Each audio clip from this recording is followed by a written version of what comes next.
राम राम, जय हिंद। आज हम बात करेंगे यार अकेलेपन की ताकत के बारे में। ठीक है, स्ट्रेंथ जो तुम्हें अकेले रह के मिलती है, आज हम उसके बारे में बात करेंगे। अकेलेपन की ताकत के बारे में बात करेंगे, ये है क्या। देखो, अकेलापन तुम्हें जब भी कहीं पे भी कुछ ग्रो करना है खुद को, या फिर तुम्हें कोई भी एग्ज़ाम क्रैक करना है, तुम्हें कुछ भी करना है, तुम्हें अकेले कुछ दिन के लिए रहना पड़ेगा। उसके पीछे रीज़न है, क्या रीज़न है उसके बारे में हम बात करेंगे। देखो, होता क्या है, हम लोग शुरुआत से ही घर में पले बढ़े हैं और बहुत केयरिंग रहे हैं हम लोगों के घर वाले, या फिर हमारी बहुत केयर करते थे। मतलब हमारी, हम जब कहते तो हम सब अपनी लोग सबकी बात करते हैं। ठीक है, तो हम लोग बहुत केयरिंग एक माहौल में रहे हैं, तो हम लोगों को उतना फील नहीं होता है कि लाइफ में चल चल क्या रहा है बाहर, या कितनी दिक्कतें हो रही हैं बाहर, हमें नहीं समझ में आता, क्योंकि घर वाले दाल रोटी तो देते रहते जीवन भर। तुम कुछ नहीं भी कमाओगे, दाल रोटी मिलती रहेगी। तो जब तुम अकेले होते हो, इसीलिए हमने क्या कहा है, घर से बाहर निकलो, घर से बाहर निकलो। अब होता क्या है कि जब तुम घर से बाहर निकलते हो, तो तुम चाहे जितने बड़े तुम तीरंदाज हो अपने गांव में, अपने शहर में, अपने घर में, जब तुम बाहर निकलते हो तो तुम्हारा वहाँ पे कोई माई बाप नहीं होता है। माई बाप का मतलब यहाँ पे मम्मी आपस नहीं है, यहाँ पे ये मतलब उससे है कि तुम्हें अगर मदद चाहिए होगी, तुम्हारा कोई अपना तुम्हारे पास नहीं होगा। और जब ये चीज़ें होती हैं, तब तुम बनते हो अंदर से मजबूत, क्योंकि तुम क्या करते हो, हर चीज़ें खुद से करते हो, बाय ओन। हर चीज़ें क्या करते हो, सब चीज़ें खुद से करते हो। अभी क्या होता है, जरा सी कुछ दिक्कत आती है, हम लोग किसी ना किसी को बुला लेते हैं कि यार हमें तकलीफ हो गई है, थोड़ा मदद कर दो। ये जो भी चीज़ें होती है, हम कहीं ना कहीं किसी ना किसी की हेल्प ले जरूर लेते हैं। अब इसमें समस्या क्या आती है, इसमें समस्या ये आती है कि हम अंदर से कमज़ोर होते चले जाते हैं।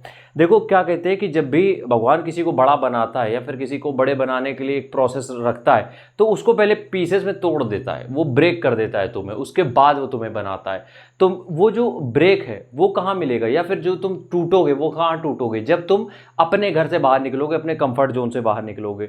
इसलिए जब तुम अकेले रहते हो और किसी भी एग्जाम की भी तैयारी करते हो या जो भी करते हो, तब तुम्हें जो सबसे ज़्यादा याद आती है वो आती है घर वालों की।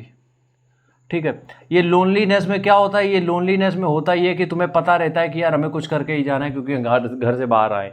और जब तुम अकेले होते हो तो तुम्हारे पास टारगेट सिर्फ एक होता है।